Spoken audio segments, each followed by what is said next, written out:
Bien, vamos a saludar con nuestro segundo invitado, el doctor Héctor Vanegas. Él es defensa del doctor Eduardo Franco Loor y vamos a hablar sobre el caso Ligados. Este tema que la semana pasada ya se veía venir, ese guión, ya estaba anunciado el guión que habían preparado y bueno, pues parece ser que yo creo desde mi punto de vista, Carla, se les termina cayendo ese guión o esa película que querían armar. Doctor Vanegas, ¿cómo le va? Buenos días, bienvenido. ¿Cómo están? Buenos días. Muchas gracias por la invitación. Doctor Vanegas, buenos días. Lo primero que quiero preguntarle es cómo es que dan la alerta azul para poder de una u otra forma prohibir la entrada del doctor Eduardo Franco Loor a su lugar de destino y en qué circunstancias se da esto, un poco para que la ciudadanía entienda, porque hay que decir las cosas como son. Se ha hecho todo un show a través de los medios de comunicación sobre aquello. Bueno, de forma totalmente sorprendente, de forma totalmente arbitraria, ¿no? La primera narrativa que hay que desestimar y que se ha tratado de posicionar de forma maliciosa en redes sociales y determinados medios de comunicación es que el doctor Eduardo Franco Loor estaba tratando de huir para evadir la justicia. Eso es absolutamente falso, y es tan falso que se acreditó de forma material y técnica en la audiencia y motivó al juez a negar el pedido de fiscalía de prisión domiciliaria y a dar a favor del doctor Eduardo Franco Loor presentación periódica y que se le permita defenderse en absoluta libertad. ¿Cuál es la realidad de estos hechos? Usted debe tener en consideración que la denuncia por el presunto delito de arrogación de funciones y de incumplimiento de decisiones de autoridad legítima se da en enero por los delitos que acabo de describir y que recién en fecha 11 de marzo del año 2025 se cambia el tipo penal a asociación ilícita. Un día después, menos de un día después, porque esto fue en la tarde, al día siguiente, la Fiscalía solicita al juez sin ninguna motivación y sin ningún fundamento que se señale día y hora para la audiencia de formulación de cargos en contra de los consejeros y en contra del doctor Eduardo Franco Loor. Hay varias cosas particulares de esta solicitud. Primero, que el doctor Eduardo Franco Loor tenía un viaje programado con antelación para visitar a su hija que vive en Nueva York. Segundo, que la notificación del 12 de marzo se da mientras el doctor Eduardo Franco Loor estaba en tránsito, viajando a Estados Unidos con escala en Bogotá. Y tercero, que se acredita en el proceso que esa notificación del juez a la convocatoria de la audiencia de formulación de cargos para el día sábado de esa semana no fue notificada a ningún correo del doctor Eduardo Franco Loor y a ningún correo de sus abogados. Es decir, él nunca supo que estaba siendo llamado a una formulación de cargos. Materialmente, entonces, y esto se acreditó procesalmente, resultaba imposible alegar que el doctor Franco Loor estaba huyendo.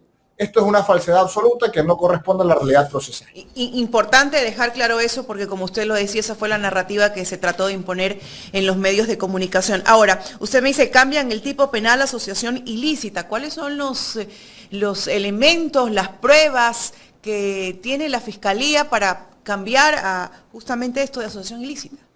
Bueno, los elementos y las pruebas, desde mi punto de vista, no existen. Mucho menos existen en contra del doctor Eduardo Franco Loor. Lo que se ha acreditado en el proceso es que la acusación en virtud de la cual Fiscalía formula cargos en contra del doctor Eduardo Franco se da en virtud de la decisión que en el marco de sus competencias constitucionales y legales toma, votando a favor en el organismo colegiado del Consejo de Participación de una resolución del 22 de enero del año 2025. ¿Qué resolución? La que interpretaba la sentencia de la Corte Constitucional para nombrar superintendente de bancos a Raúl González. Porque si bien es cierto, la sentencia lo que reconoce en ese contexto es que los derechos constitucionales de González fueron vulnerados. Y que la forma, el procedimiento en virtud del cual se lo dejó sin la posibilidad de ser superintendente representó un abuso del derecho. Bueno, los consejeros o el cuerpo colegiado interpreta esta resolución, vota a favor de su designación, por considerar que había una situación jurídica consolidada a su favor, ya que era el único que había sido posicionado ante la Asamblea Nacional, y dos días después, la Corte Constitucional emite un auto de ampliación y aclaración de su fallo y resuelve que la situación jurídica consolidada no era la de González, era la de Romero Bonbúfal. Lo hace 2 días después. ¿Qué hace el Consejo de Participación ante este auto de ampliación? Convoca una sesión extraordinaria y en esta sesión extraordinaria, con voto y moción favorable del doctor Eduardo Franco Loor, se deja sin efecto la resolución del 22 de enero. Entonces, si esta es la lesividad que plantea Fiscalía, si esta es la erosión a la norma que plantea Fiscalía, que obviamente no es ni lesividad ni erosión a la norma, la misma fue subsanada por los mismos consejeros y con el mismo voto favorable del doctor Eduardo Franco Lor el 27 de enero del 2025. La gran pregunta, ¿de qué delito hablamos? Perdón un segundo. Bueno, estamos conversando con el doctor Héctor Vanegas Fernández, un poco, Fernández, ¿no? Para aclararlo. Sobre el tema ligados. Bueno, lo primero, tomar en consideración las palabras que dice el doctor Fernández, que el doctor Vanegas Fernández, que no está huyendo el doctor Franco Loor, ¿no? Que no se le comunicó, y luego pues nos hacía una explicación de cómo es que tratan de cambiar Carla, el tema penal a además, asociación ilícita. Además, Raúl González fue electo pues superintendente de bancos. Eso es lo que llama la atención. Sí, tal cual. Por eso le digo. Finalmente, usted puede interpretar cuál de los dos superintendentes tenía que nombrar. Claro, el Consejo interpretó lo que desde mi punto de vista parece lógico, el que ha sido posesionado ante la Asamblea Nacional. ¿Y cuál era el único que había sido posesionado? González, no Romero Bombú. Claro, esta es una interpretación, el derecho es dinámico, la norma jurídica no es estática, la jurisprudencia no es estática, se interpreta y la interpretación puede variar de conformidad al que realice este acto de interpretación. Esto ya lo dijo Dworkin, por ejemplo. El derecho es dinámico. Es decir, ya es una teoría que está más que clara en el mundo jurídico. Se interpretó de una determinada forma. Bueno, esa interpretación está dentro del ámbito de las competencias del Consejo de Participación, porque la Constitución, la ley y el reglamento del Consejo establecen que dentro de sus funciones está el nombrar las autoridades de control, entre esas al superintendente de bancos. Mire, es como que el día de mañana se pretenda decir que el cuerpo colegiado de la Asamblea Nacional cometió delito de asociación ilícita porque votó a favor o en contra de determinada ley. ¿Le parece a usted que eso tiene algún sentido, algún sustento técnico? Por supuesto que no. Bueno, es lo mismo. No se puede criminalizar la decisión que tomó en el marco de sus competencias un cuerpo colegiado. Doctor, se pero puede estar a favor o en contra de la decisión, pero estar a favor o en contra de la decisión no significa que eso represente una conducta delictiva. Doctor, pero todo esto viene desde la narrativa que imponen los grandes medios de comunicación. Ellos investigan y luego terminan sentenciando como jueces. Y lo que hace la justicia nada más es como quien dice poner la firma. Bueno, inevitablemente hay una narrativa paralela que se ha empezado a construir en medios de comunicación.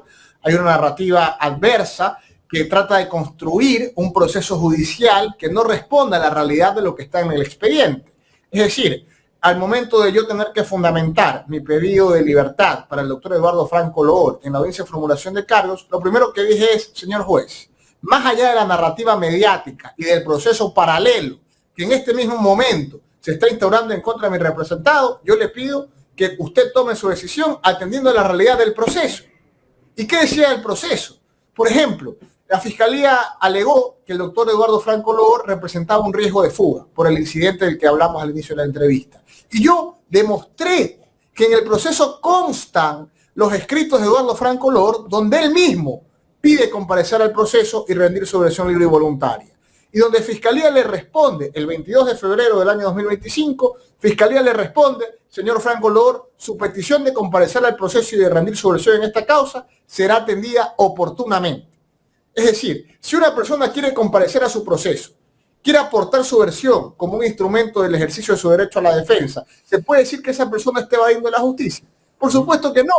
Si una persona sale del país antes de ser notificada que tiene que presentarse una formulación de cargos, ¿se puede decir que está evadiendo la justicia? Por supuesto que no. Entonces, la narrativa que se posesionó en el juicio mediático y paralelo en redes sociales y determinados medios de comunicación no respondió a la realidad procesal. La realidad procesal determinó que el doctor Eduardo Franco Loor no representaba un riesgo de fuga y mostró que tenía toda la voluntad de comparecer a un eventual proceso. Y por eso se le dio medidas alternativas como su libertad. Y la barra que llegó al aeropuerto el momento que estaba ya arribando el doctor Eduardo Franco Loor, que comenzaron a gritarle al doctor Eduardo Franco Loor, ¿de dónde viene esa barra? Bueno, ayer tuve una reunión con mi cliente y su familia. Nosotros tenemos plenas sospechas que se trató de una masa enardecida convocada por el propio gobierno nacional.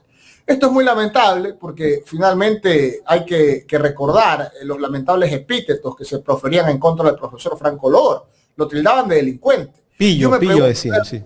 ¿La ciudadanía conoce quién es el doctor Eduardo Franco Loor?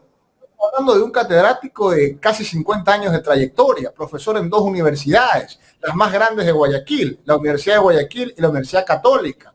Es decir, una persona que ha escrito libros, que ha sido invitado a foros académicos internacionales, que ha sido historiador, una persona con múltiples reconocimientos y que ha ostentado grandes dignidades públicas en el país. Esa es la persona a la que le gritaban pillo. ¿Por qué? Por 2 mendrugos de pan. Es decir, de un día a otro, y porque le conviene o porque le parece a determinada persona, se pretende destruir la honra, la dignidad, la trayectoria de toda la vida de una persona. A mí eso no me parece correcto. A mí me parece profundamente criticable. Y aprovecharon los grandes medios ese griterío para armar la nota, ¿no? En efecto. Y de hecho yo creo que esto tiene mucho que ver con la intención que hubo de que la presentación que tiene que hacer el doctor Eduardo Franco el 31 de marzo sea en la ciudad de Quito. Otra vez se quiere hacer de este proceso penal una horda mediática. Se quiere hacer un patíbulo para poder expresar todas tus desavenencias y todos tus malestares, donde lamentablemente no se va a optar por la verdad, por la realidad de las cosas y del proceso, y hay una masa enardecida, furiosa, que cooptada o motivada por algún poder fáctico, quizá del propio poder ejecutivo, trate de posesionar un relato que es contrario a la verdad. Y contra eso tenemos que combatir. Y estamos listos para eso. Doctor, el teléfono de Augusto Verduga fue obtenido de manera legal por parte de la fiscal Mayra Soria.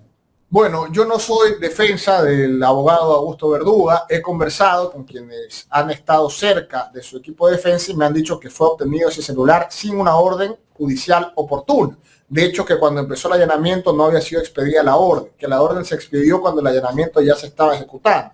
Eso podría afectar la validez no solamente de la explotación del celular del ex consejero Verduga, sino de todo el proceso. Ahora, esta pregunta me la hacían en otro medio de comunicación y me decían, su estrategia va a ser pelear la nulidad por la validez del celular. Yo decía, mire, yo tengo que hablar como abogado del doctor Eduardo Franco Loor. Pero también está mencionado en ese celular. Podría ser una de las estrategias, pero mi estrategia fundamental es atacar la materialidad de este inexistente delito. Porque si bien es cierto, al doctor Eduardo Franco Loor se lo menciona, no se lo menciona en el ejercicio de ninguna conducta de carácter delictivo. Es decir, lo que se ha presentado, a nadie, pero hablo particularmente de mi defendido, lo que se ha presentado en contra de Franco Loor son conversaciones que tienen que ver con el orden habitual del ejercicio de su función y de su profesión. E incluso lo que Fiscalía ha dado a entender que es delictivo. Por ejemplo, presentar una recusación en contra de un juez del Tribunal Contencioso Electoral, que forma parte de la estrategia jurídica legal que establece la propia norma y que Fiscalía presentó como un indicio delictivo. También se presentó que Franco Loor estaba opuesto a presentar, por ejemplo, una recusación, porque era contrario a su valoración jurídica, porque él consideraba que eso no procedía jurídicamente, pero no porque fuese un delito, no, sino porque, según su interpretación, él no estaba dispuesto a firmar esta recusación. Pero eso no es delito. Entonces, es otra vez regresar a lo básico, a lo fundamental, al principio de legalidad, la columna vertebral del Estado de Derecho. No puede sancionarse con una pena a una conducta que no está tipificada como delito. Y en este caso, actuar en el marco de tus competencias no es delito. Tomar una decisión a favor o en contra en el marco de tus competencias constitucionales y legales no erosiona la norma, por el contrario, está dentro del margen de riesgo permitido. Y eso es precisamente lo que ha realizado el doctor Eduardo Franco Loor y lo que ha utilizado Fiscalía para pretender deducir contra él esta imputación de carácter penal, que como le digo e insisto, no se sostiene desde lo jurídico ni desde lo técnico. Y por lo tanto, tenemos plena confianza que el decurso del tiempo y el desarrollo de esta instrucción fiscal en el ejercicio de nuestra defensa vamos a demostrar que lo que ha planteado Fiscalía no tiene sustento y se va a ratificar la inocencia del profesor Franco Loor. Doctor, ¿usted no cree que este caso se lo está utilizando políticamente ya en esta segunda vuelta electoral? ¿Se veía venir este caso? No lo creo, estoy convencido de eso. Es más que obvio. El Código Orgánico Integral Penal establece que en esta clase de delitos como la asociación ilícita, la investigación previa debe durar hasta un año. En este caso se ha acreditado de forma procesal y técnica que la investigación previa duró menos de un día. ¿Por qué digo menos de un día? Porque el delito no inició por asociación ilícita, inició por usurpación de funciones e incumplimiento de decisiones de autoridad competente.